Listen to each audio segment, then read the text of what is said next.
አሁን የምነግራችሁን ነገር በእርግጠኝነት ሁላችንም ተማሪዎች አድርገናል። አስተማሪ አሳይመንት ይሰጠናል ወይም የሆነ የኮዲንግ ፕሮጀክት ይከብዳል። ቀጥታ ቻትጂፒቲ ላይ ገብተን ራይት ዲስ ፎር ሚ ብለን ኮፒ ፔስት እናደርጋለን። ኤአይ ስራውን ይሰራልናል። ትክክለኛ መልስ እናገኛለን። ግን እዚህ ጋር አንድ በጣም ከባድ ነገር አለ። ብዙዎቻችን ኤአይን እየተጠቀምንበት ያለ ነው አእምሮአችንን ለማሳረፍ ነው። ትክክለኛው መንገድ ግን ኤአይን መጠቀም ያለብን አእምሮአችንን ለመፈተን ነበር። ዛሬ አብዛኛው ተማሪ ከሚሰራው ስህተት ወጣችሁ ማንኛውንም ከባድ ትምህርት በራሳችሁ ማስታወሻና ፒዲኤፍ እንዴት በኤአይ በቀላሉ እንደምትረዱ አሳያችኋለሁ። ኤአይ ለጠየቃችሁት ማንኛውም አይነት ጥያቄ መልሱን ይሰጣችሁ የገባችሁ ይመስላችኋል። ግን ያንን ስክሪን ብናጠፋውና ለማስታወስ ብንሞክር ምንም የምናስታውሰው ነገር የለም። ሳይኮሎጂስቶች ይሄንን ኢሉዥን ኦፍ ኮምፒተንስ ይሉታል። ኤአይ ስራውን እንዲሰራላችሁ ብቻ ካደረጋችሁ እናንተ በኤአይ ላይ ጥገኛ እየሆናችሁ ነው ማለት ነው። ነገ ፈተና ላይ ወይም ኢንተርቪው ላይ ጥያቄዎችን ብትጠየቁ የምታስታውሱት ጥቂቱን ነገር ብቻ ነው። ስለዚህ አሁን ይሄንኛውን ዘዴ ትተን ኤአይን እንደ የግል አስጠኚ እንዴት እንጠቀመው እሱን ላሳያችሁ። ኦኬ የማጠናበት ማቴሪያል እዚህ ጋር መጥቼ አፕሎድ አድርጋለሁ። አፕሎድ አድርጌ ከጨረስኩኝ በኋላ እዚህ ጋር ያለውን ልዩ ፕሮምፕት ሰጠዋለሁ። እዚህ ጋር በምታዩት መሰረት ሮሉን ሰጠዋለሁ ማለት ነው። ጎሉን እዚህ ጋር አስቀምጥለታለሁ። ከዛ በኋላ ደግሞ እዚህ ጋር በማጠናው ማቴሪያል ላይ ጥያቄዎችን አውጥቼ ማጥናት ስለፈለግኩኝ ፈተና ላይ ሊመጡ የሚችሉ ጥያቄዎችን በዚህ መንገድ በአራት ሴክሽኖች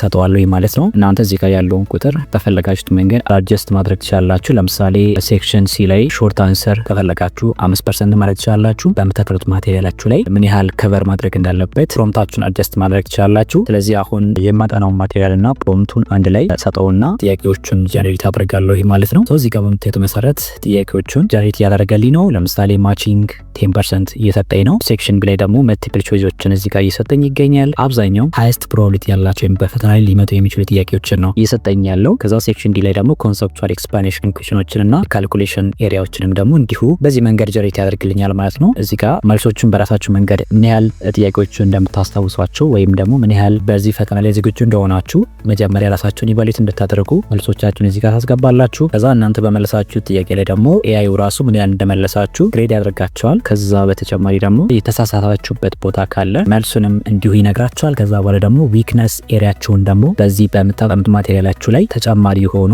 ኤግዛሞች ይሰጣችኋል ማለት ነው። ሶ በዚህ መንገድ ራሳችሁንም እየፈተናችሁ ከዛ በተጨማሪ ደግሞ ዊክነስ ኤሪያችሁንም እያወቃችሁ ለፈተናችሁ የበለጠ ዝግጁ የምትሆኑበትን መንገድ በኤአይ ራሳችሁን በትክክለኛው መንገድ ኢቫሉዌት እያደረጋችሁ አክቲቭ ሪኮል በሚባለው የአጠናን ዘዴ ማጥናት ትችላላችሁ። የዚህን ፕሮምፕት ሊንክ በዚህ ቪዲዮ ዲስክሪፕሽን ስር ማግኘት ትችላላችሁ። በእርግጠኝነት በዚህ መንገድ ያጠናችሁ ጥናት መቼም አይረሳችሁም። ስለዚህ ከዛሬ ጀምሮ ኤአይን እንደ ግል አስጠኛችሁ ተጠቀሙበት። ይህ ልማድ ለኔ በጣም በመማራቸው ነገሮችና ለፈተና በምዘጋጅበት ወቅት በአጭር ጊዜ ውስጥ ለፈተና እንድዘጋጅ የምጠቀምበት በጣም ወሳኝ የሆነ ዘዴ ነው። እናንተስ ለጥናታችሁ የትኛውን ኤአይ ነው የምትጠቀሙት? ቻትጂፒቲ ወይስ ጀሚናይ? ኮሜንት ላይ ጻፉልኝ። በቀጣይ ዲቴል የሆኑ ቪዲዮችን የምሰራላችሁ ይሆናል። በዚህ ቪዲዮ ላይ ያላችሁን ሀሳብ አስተያየቶቻችሁን ኮሜንት ሴክሽን ላይ አሳውቁኝ። ይህ ቪዲዮ ደግሞ ጠቃሚ ሆኖ ካገኛችሁት ላይክ፣ ሼር፣ ሰብስክራይብ ማድረግ እንዳይረሳ። በቀጣይ ቪዲዮ እንገናኝ። ቻው ቻው።